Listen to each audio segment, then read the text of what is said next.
Olá a todos, dando continuidade às nossas aulas da disciplina de trabalho 2, hoje nós vamos continuar falando a respeito de direito coletivo do trabalho. Só que agora nós vamos ali entrar em uma das formas de solução, ou pelo menos de início de solução de litígio, que é justamente a questão da greve. Bom, a greve é uma cessação coletiva e voluntária do trabalho, decidida por sindicatos de trabalhadores assalariados, de modo a ter ou manter um benefício ou para protestar contra alguma coisa ou protestar por alguma coisa. Tá? E nós temos uma lei específica que trata sobre o movimento de greve. Interessante que foi uma medida provisória que depois foi transformada em lei. E o artigo 2º ela traz ali um conceito, tá? Uma norma do que seria greve. Então, para fins desta lei, que é a lei que trata a respeito dos movimentos grevistas, considera-se legítimo exercício do direito de greve a suspensão coletiva, não individual, mas suspensão coletiva, temporária e pacífica, muito importante essa parte, tem que ser pacífica, total, a greve pode ser total, como também pode ser parcial, ou seja, a greve de um setor em específico, da prestação pessoal de serviço a um empregador. Então, greve, pelo próprio conceito da lei, já traz uma ideia de que é uma suspensão temporal do trabalho, resultante de uma coalizão operária, tá? Acordo de um grupo de trabalhadores para a defesa de interesses comuns, que tem ali um objetivo. O objetivo da greve é obrigar o patrão a aceitar certas exigências, ou pelo menos se iniciar a negociar sobre essas exigências e conseguir assim um verdadeiro equilíbrio, tá? Entre produção e exploração da mão de obra, entre capital e força laborativa. Então, vejam que o conceito de greve, ele parte ali de uma suspensão temporária ou total ou parcial, para se forçar ali o empregador, que é o outro lado dessa situação, a aceitar reivindicações ou pelo menos se iniciar ali algumas fases de negociação. Tá? Segundo Maurício Godinho, greve é um direito fundamental de caráter coletivo resultante da autonomia privada coletiva inerente às sociedades democráticas. Um conceito um pouco até poético, como sempre foi a visão de Maurício Godinho com relação ao direito do trabalho. E temos também o conceito de vólere um pouco mais direto. A natureza jurídica da greve é um direito potestativo coletivo. Então, vejam que se você for analisar a natureza jurídica do movimento grevista, a vólere traz a ideia de que ele é um direito potestativo, ou seja, um direito que ninguém pode se opor. Você pode exigir e ninguém pode se opor. Russomano afirma ainda que greve é um fato jurídico e Martins Catarino só diz que a greve é um fato, não conceitua como um fato jurídico. Então, se a gente fosse juntar o conceito aí de Vólia e Russomano, a gente conseguiria entender que greve é um direito potestativo, um fato jurídico, um direito potestativo de se exigir alguma coisa. Pois bem, Rodrigues Pinto também acrescenta mais detalhes a esse conceito do que seria greve. Greve seria de uma natureza jurídica complexa, tá? Melhor revelada através de seus fundamentos metajurídicos, na finalidade de pressão coletiva para induzir o atendimento de pretensões trabalhistas, ou seja, reivindicações trabalhistas. Sérgio Pinto Martins, ele assevera que greve é um direito de coerção, visando a solução de um conflito coletivo, de um confronto, coletivo. Então, senhores, a greve é um direito consagrado, tá, na própria Constituição, sendo facultado aos trabalhadores decidir sobre a oportunidade de desempenhar esse direito potestativo segundo a Vólia ou não, tá? E quando a simples adesão ao movimento paredista não constitui falta grave, tá? Não é considerado nenhum tipo de falta grave. Então, se tiver um movimento grevista na minha empresa, o fato de eu fazer parte desse movimento grevista não significa que o meu patrão tem direito de me demitir por justa causa, porque isso não é falta grave. Aderir ao movimento paredista, ao movimento grevista, não é falta grave. Só quando essa adesão traz junto, traz em sua consequência vários atos de violência. Ou seja, ao invés de ter uma paralisação, nessa paralisação eu vou lá incendiar a empresa, eu vou quebrar a empresa, eu vou agredir os meus superiores, eu vou agredir o patrão. Aí deixa de ser um movimento grevista e passa a ser uma justa causa. Inclusive, é interessante que a greve, em linhas gerais, ela traz o que nós chamamos de suspensão do contrato de trabalho, em que não há prestação de serviço, mas também não há pagamento de salários. Então, com o contrato suspenso, ele não pode ser, via de regra, rescindido, porém, se o grevista, né, aquele que aderir ao movimento paredista, comete uma falta grave durante o movimento de greve, ele poderá ser demitido. Então, digamos que estamos lá, um setor de uma empresa fazendo um movimento grevista para paralisar e exigir novos salários. Eu vou lá, eu faço adesão a esse movimento, isso não vai significar a minha justa causa, não é falta grave. Porém, se ao aderir a esse movimento paredista eu começo a quebrar a empresa, né, tacar fogo na empresa, ameaçar as pessoas, aí eu posso estar arrastando para mim uma falta grave e eu vou ser demitido por justa causa, tá? Então, senhores, ele tem essa natureza jurídica de um direito potestativo porque é exercido de acordo com a oportunidade e conveniência de um grupo, ou seja, ele é exercido por oportunidade e conveniência de uma coletividade. Então, qual seria a finalidade da greve? A greve é uma exteriorização do conflito, de um inconformismo, tá? Que vai existir entre a classe trabalhadora e o patrão. Então temos os patrões e a classe trabalhadora e há um inconformismo, tá? Por parte da classe trabalhadora. Acerca de várias questões pendentes, podem ser salários, podem ser adicionais, horário, enfim. E entende-se que a greve ela vem desencadeada depois de várias tentativas de negociação frustradas. Sua finalidade é de pressionar o empregador para ceder em alguns pontos dessa negociação, tá? E aí, como eu falei antes, durante o período de greve, salvo raríssimas exceções, o contrato de trabalho permanece suspenso, ou seja, seus efeitos ficam absolutamente paralisados. Não há pagamento, tá? Não há pagamento de salário, mas também não há prestação de serviço, como a própria lei, no artigo 7º da lei de 89 diz, eu coloquei o texto aí, observadas as condições previstas nesta lei, a participação em greve suspende o contrato de trabalho, devendo as relações obrigacionais durante o período serem regidas pelo acordo, convenção, lado arbitral ou decisão de justiça do trabalho. Resumindo, via de regra não há pagamento de salário, mas pode haver uma decisão judicial, um acordo ou convenção, tá? Que vá garantir o pagamento dos salários, o que é muito raro. Mas é mais fácil uma decisão judicial determinar que o empregador mantenha os salários dos empregados durante uma greve do que um acordo ou convenção coletiva ou um lado arbitral. Mas vejam que a regra é que o contrato de trabalho ele deverá ser suspenso. Porém, existe aí as suas várias e várias exceções, inclusive que podem ser determinadas pela Justiça do Trabalho. Então, a greve, ainda que não abusiva, ela suspende o contrato de trabalho, ressalvada a hipótese expressa de disposição, como eu falei, de acordo com convenção, laudo arbitral, decisão da Justiça do Trabalho. O empregador ele não está obrigado ao pagamento dos dias da greve, ou seja, dias não trabalhados, e nem a contar esse como período aquisitivo.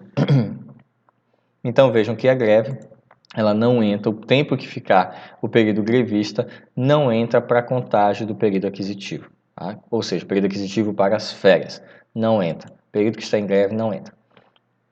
A consequência lógica da suspensão do contrato é a proibição do empregador em despedir sem justa causa os empregados que aderiram ao movimento grevista, tá? E essa determinação está expressa no parágrafo único do artigo 7º da lei de greve. E eu coloquei aqui para vocês.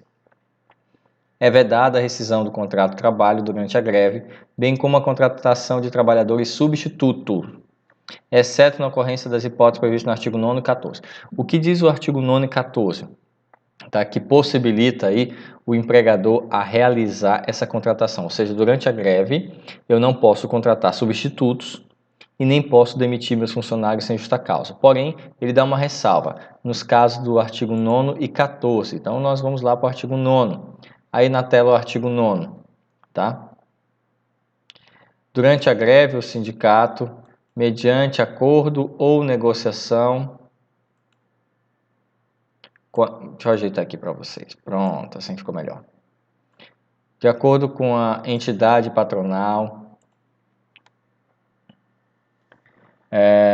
mediante acordo com a entidade patronal ou diretamente com o empregador, manterá em atividade equipes de empregados com o propósito de assegurar os serviços cuja paralisação resulta em prejuízo irreparável pela deterioração irreversível de bens, máquinas e equipamentos, bem como a manutenção daqueles essenciais à retomada das atividades da empresa quando da cessação do movimento. Não havendo acordo, é assegurado ao empregador, enquanto perdurar a greve, o direito de contratar diretamente os serviços necessários a que se refere o artigo. Ou seja, se não houver um acordo entre empregados e empregadores para manter o mínimo necessário da empresa, o empregador está autorizado a contratar mais funcionários, mais serviços. E se você descer um pouco mais, podemos achar o artigo 14, constitui abuso do direito da greve a inobservância das normas contidas nessa presente lei, bem como a manutenção da paralisação após a celebração de acordo, convenção ou decisão da Justiça do Trabalho.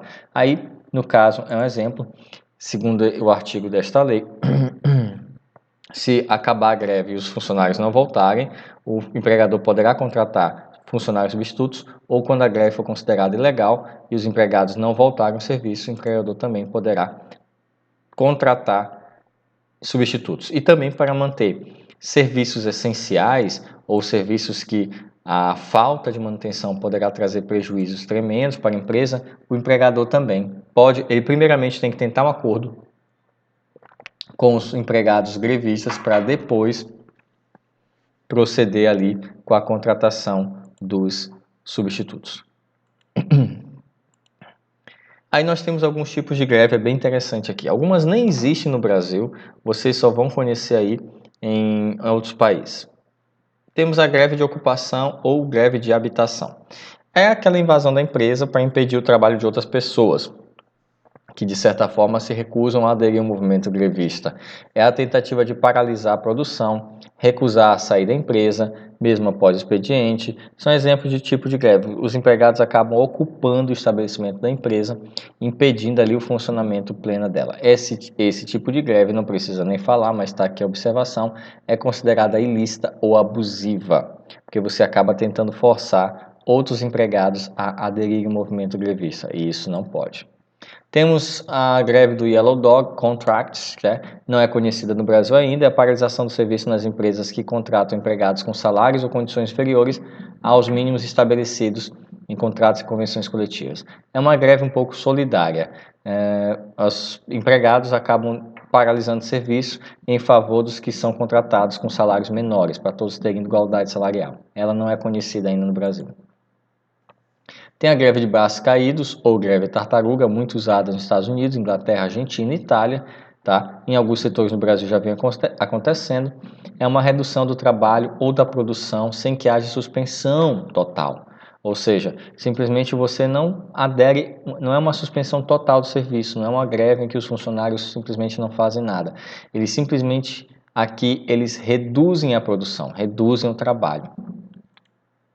Tem a greve branca, é quando os empregados assumem o posto de trabalho, mas não fazem nada, eles vão lá, batem ponto e ficam de braços cruzados, tá? Não faz nada, diferente da anterior, que há uma redução do trabalho, na greve branca não há trabalho nenhum. Tem a greve de rodízio, ou greve rotativa, essa aqui é interessante, é uma paralisação que atinge um setor e ele vai progredindo de setor a setor. Na hora que esse aqui volta à atividade, o próximo paralisa, e depois o próximo, e o próximo, em uma sequência. Tá? Ou seja, eles vão declarar greve de forma alternada. E aí, senhores, isso vai dando efeitos em cadeia, né? Aquelas famosas derrubar uma peça dominó, se você fica fazendo paralisações de setores de forma alternada, isso vai ter um impacto muito grande no futuro. Tem a greve intermitente, são paralisações por instantes coordenadas, ou seja, hoje nós vamos parar por 2 dias, voltamos. Se o patrão não aceitar as nossas reivindicações, paramos por mais 5 dias, voltamos por mais 10 dias, ou seja, vai e volta, vai e volta. É um movimento grevista, mas ele tem programações, ele tem pausas, tá? Ele vai ter pausas. Tem a greve padrão, ou greve de zelo, ou greve de operação padrão. Essa aqui é bem curiosa. É quando você começa a fazer excesso de zelo nos afazeres, ou seja, quando você aumenta a burocracia. Por exemplo, se eu trabalhasse no setor de correspondência de uma empresa e eu sei que eu tenho determinados atos a cumprir antes de passar uma correspondência para frente ou despachar, eu ficasse repetindo esses atos de segurança. Por exemplo, eu tenho que colocar um selo, digamos assim, fazer uma anotação no livro de protocolo e enviar. Se eu fosse fazer esse tipo de greve, eu ia colocar um selo, colocar outro selo do lado, fazer uma dupla anotação no caderno de protocolos, colocar em outro caderno, depois fazer um registro fotográfico, mandar esse documento para o meu superior hierárquico, entregar a carta ao setor correspondente, pedir que a pessoa que fosse receber assinasse em 3 vias, carimbasse e pegasse, ou seja, excesso na burocracia. E isso acaba atrasando, retardando, diminuindo o andamento das atividades da empresa. Ou seja, um setor que precisa fazer uma dupla checagem na qualidade de um produto, resolvesse fazer 10 checagens em cada produto. Isso vai atrasar o rendimento da empresa. É uma forma de protesto, é uma forma de greve. Tá? É uma forma de protesto muito utilizada por categoria sujeita a leis que restringe o direito de greve. Então, aquelas pessoas, funcionários públicos ou atividades essenciais que não podem entrar em greve, então elas acabam forçando aí os serviços aí acaba ficando altamente burocrático, né? São serviços considerados essenciais, como eles não podem entrar em greve, então a forma que eles encontram de protestar é justamente fazendo esse excesso de burocracia para acabar emperrando o funcionamento. Tá? Muito utilizado por ferroviários, metroviários, controladores de voo e policiais de alfândega, entre outros. Imagina um policial de alfândega fazendo esse tipo de protesto. A fila que não ia ficar para as pessoas passarem os seus produtos. Né? E temos a greve de solidariedade, parecido com a greve do Yellow Dogs Contract, é a greve deflagrada para a proteção dos direitos de outra categoria, ou seja, uma categoria entra em greve em proteção a outra. Teve uma aqui na nossa cidade, não sei se vocês recordam, na verdade eles fazem parte da mesma categoria, mas são funções diferentes. Quando começou a colocar a bilhetagem eletrônica, os motoristas de ônibus entraram em greve em favor dos cobradores de ônibus. Então, isso foi uma greve de solidariedade. Apesar de serem regidos pelo mesmo sindicato, são funções diferentes. Então, os motoristas decretaram greve para tentar melhorar a situação, recontratar os cobradores. Tem a greve de fome, é aquela que o grevista não é trabalhista, mas ele se recusa a alimentar para chamar a atenção das autoridades ou da sociedade civil e apresentar as suas reivindicações. Tem a greve geral, essa aqui já aconteceu no Brasil, é uma greve de uma classe trabalhadora de âmbito nacional, tá? Convocada em um dia especial de manifestação, e essa aí é para chamar realmente bastante atenção, tá?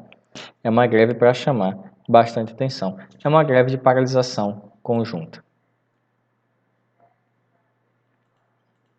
Temos a greve selvagem, apesar do nome ser engraçado, mas é uma greve que foi levada, é feita por trabalhadores sem a anuência, sem a participação do sindicato. É aquela greve que o sindicato não toma conhecimento pela doutrina tida como greve selvagem. O sindicato nem estava, de repente, os funcionários de uma empresa começam a fazer greve sem notificar o sindicato, e aí dá para saber que essa greve, dessa forma aqui, ela é um convite para uma greve abusiva ou ilícita.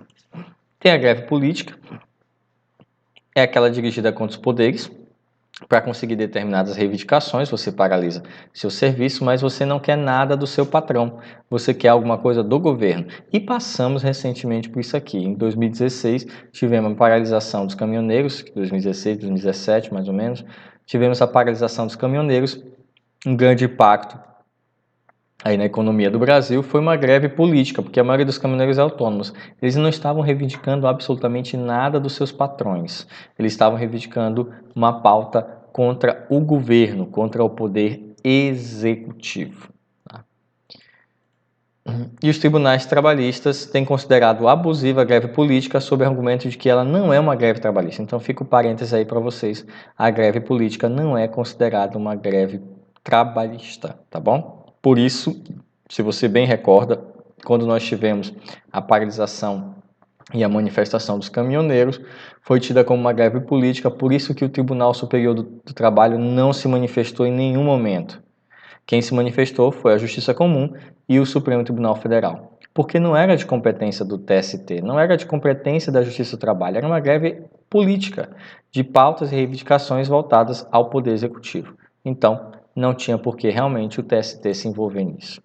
Existem alguns requisitos para que o movimento grevista possa acontecer e aqui eu peço sua atenção. Artigo 3º da Lei de Greves. Frustrada a negociação ou verificada a impossibilidade de recurso via arbitral, é facultada a cessação coletiva do trabalho. A entidade patronal correspondente ou aos empregados diretamente interessados serão notificados com antecedência mínima de 48 horas da paralisação. E aí, senhores, artigo 3º, na greve em serviço ou atividades essenciais, ficam as entidades sindicais ou trabalhadoras, conforme o caso, obrigadas a comunicar a decisão aos empregadores, aí o prazo aumenta, tá? Não é só aos empregadores, mas também aos usuários, com antecedência mínima de 72 horas antes da paralisação. Então, toda vez que você vê uma greve de motorista de ônibus, que eles começam a avisar na televisão, a mídia, eles não estão fazendo isso porque são bonzinhos, é porque a lei exige, porque senão o movimento grevista deles vai cair por terra. Então, para que não seja barrado pela ilegalidade, eles acabam tendo que cumprir o aviso. Por isso que sai aquela nota na imprensa, sai avisos em horário nobre na TV aberta, avisando que vai ter paralisação do ônibus por tantas horas no dia tal. E sempre tem que ser com no mínimo 72 horas. Tem que observar no mínimo 72 horas. Geralmente eles botam 4 dias, que é para ter garantia de que vai sair aí o aviso. Mais de 4 dias, às vezes 4 dias não, às vezes uma semana ou mais de uma semana eles avisam com bastante antecedência. E aí, senhores, quem tem a titularidade, a legitimidade para entrar, para fazer uma greve? Bom, a legitimidade é dos trabalhadores, não existe greve dos empregadores. Eu vou falar lá na frente, greve dos empregadores é vista como lockout. Aqui, o direito de greve é dos trabalhadores, porque é a eles que compete decidir a oportunidade, a conveniência, os interesses, qual será o meio de greve, se vai ser total, se vai ser parcial, se vai ser intermitente. São os trabalhadores que escolhem isso, tá? Os trabalhadores não podem deflagrar a greve diretamente, pois a legitimidade foi garantida às associações sindicais, sindicato, federação e confederação. Então vejam, isso quer dizer que um trabalhador, pela própria Constituição Federal, quando ele quiser fazer um movimento de greve, ele tem que entrar em contato com o seu sindicato. Se não tiver um sindicato, uma federação. Se não tiver uma federação, uma confederação. Tá? Porém, como eu falei, na ausência de um sindicato, de uma confederação ou uma federação, os trabalhadores podem constituir o que chamamos de comissão de negociação para prosseguimento ou seja, do procedimento grevista. Artigo 4º da Lei de Greve de 89, junto com o artigo 617. Na ausência de um sindicato, tá? Na ausência de uma federação, uma confederação, os trabalhadores podem se reunir e constituir o que chamamos de comissão de negociação para começar, para dar início ao procedimento grevista. É nomeado ali, dentre eles, um líder, tá? E aí, senhores, nós temos algumas limitações ao direito de greve. Primeira limitação, vamos para a Constituição Federal. É assegurado o direito de greve, competindo aos trabalhadores decidir sobre a oportunidade de exercê-lo e sobre os interesses que devem, por meio dele, defender. A lei definirá os serviços ou atividades essenciais e disporá sobre o atendimento das necessidades inadiáveis da comunidade. Os abusos cometidos, sujeitos responsáveis às penas da lei. Então veja que a própria Constituição Federal já dá essa ressalva, que teria que ter os serviços essenciais. Tá? Então, quais seriam esses? A própria lei de greve, ela trouxe ali os seus serviços essenciais, que inclusive eles foram alterados recentemente que eu falo em 2020. Né? Então, vamos lá. Artigo 10. São considerados serviços ou atividades essenciais: tratamento e abastecimento de água, produção e distribuição de energia elétrica, gás e combustíveis, assistência médica e hospitalar, distribuição e comercialização de medicamentos e alimentos, serviços funerários, transporte coletivo, captação e tratamento de esgoto ilícito, telecomunicações, guarda e uso e controle de substâncias radioativas, equipamentos e materiais nucleares, processamento de dados ligados a serviços essenciais. Vejam que alguns foram retirados em 2019. Controle de tráfego e navegação aérea, 2019. Compensação bancária, atividades médico-periciais relacionada com o regime geral da Previdência Social e Assistência Social, atividades médicos periciais relacionadas com a caracterização do impedimento físico, mental, intelectual, sensorial da pessoa com deficiência por meio de integração de equipes multiprofissionais e disciplinares para fim de reconhecimento de direitos previsto em lei especial, que é o Estatuto da Pessoa com Deficiência, tá? E outras prestações médico-periciais de carreira de perito médico federal indispensáveis ao atendimento das necessidades inadiáveis da comunidade, e em 2020, com a MP 945, foi acrescida as atividades portuárias. E aí, senhores, artigo 11, nos serviços ou atividades essenciais, sindicatos, empregadores e trabalhadores ficam obrigados de comum acordo a garantir durante a greve a prestação de serviços indispensáveis ao atendimento das necessidades inadiáveis da comunidade. São necessidades inadiáveis da comunidade aquelas que, não atendidas, coloquem em perigo iminente a sobrevivência, a saúde ou a segurança pública. No caso de inobservância do dispositivo do artigo anterior, o poder público assegurar a prestação de serviços indispensáveis à população. 13. Na greve em serviços ou atividades essenciais, ficam as entidades sindicais ou os trabalhadores, conforme o caso, obrigados a comunicar a decisão aos empregadores e aos usuários com antecedência mínima de 72 horas da paralisação. Constitui abuso de direito a greve, a inobservância das normas contidas na presente lei, bem como a manutenção da paralisação após celebração do acordo, convenção ou decisão da Justiça do Trabalho. Então, vejam, senhores, temos aí os serviços pela lei de greve considerados como serviços essenciais e também um conceito do que seria serviços inadiáveis de são alta necessidade humana. A greve é um direito a ser exercido de acordo com o interesse do grupo, por conta da sua natureza jurídica. Discute-se na doutrina se a greve pode ser declarada ilegal, mas pode. Considera-se ato abusivo a ocupação ameaçadora de estabelecimentos, setores da empresa, a sabotagem, boicote, piquete, obstrativo, depredação do patrimônio, agressão física, agressão moral aos colegas, agressão aos superiores hierárquicos, aos empregadores, emprego de violência contra os demais colegas, inutilização das mercadorias do empregador, depredação do patrimônio do empregador, qualquer ato contra o seu patrimônio, prática de falta grave, aquelas da CLT, e delitos criminais também, tá? Desrespeitar os prazos que eu falei para vocês, 48 horas em um caso, 72 horas em outro, desrespeitar as condições previstas que a gente viu, por exemplo, se garantir ali o mínimo de serviço nas atividades essenciais e não deixar de lado as atividades que são inadiáveis à população, respeitar o que tem no acordo coletivo. Então, são requisitos que, se não forem cumpridas, a greve vai ser considerada abusiva ou ilícita, tá? E são os artigos 10 a 14 que eu fiz a leitura para vocês ainda há pouco. E aí, senhores, por último, nós temos o lockout. Não é lockdown, é lockout, não confundam. Quase eu confundi agora.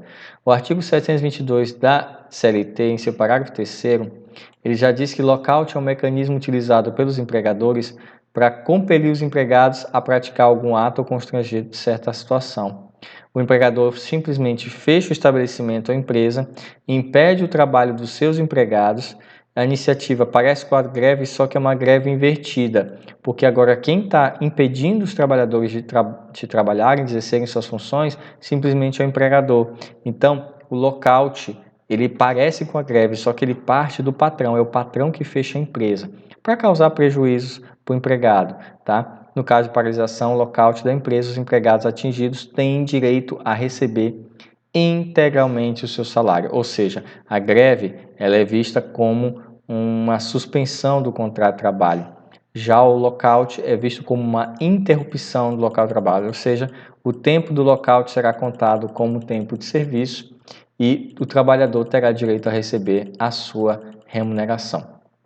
Como assim lockout? O empregador faria isso? Digamos que você seja um patrão e tem uma indústria que não está fabricando absolutamente nada. Você está sem vendas, porém sabe que no final do mês vai ter que pagar ali o salário dos seus 20 funcionários. Aí você tem uma ideia mirabolante. Você decide fechar a fábrica, simula uma greve e passa 30 dias com a fábrica fechada. E aí, como eu falei, se for uma greve, não há pagamento dos salários, porque é suspensão do contrato de trabalho. Já o lockout, ele é interrupção, então tem pagamento de salário.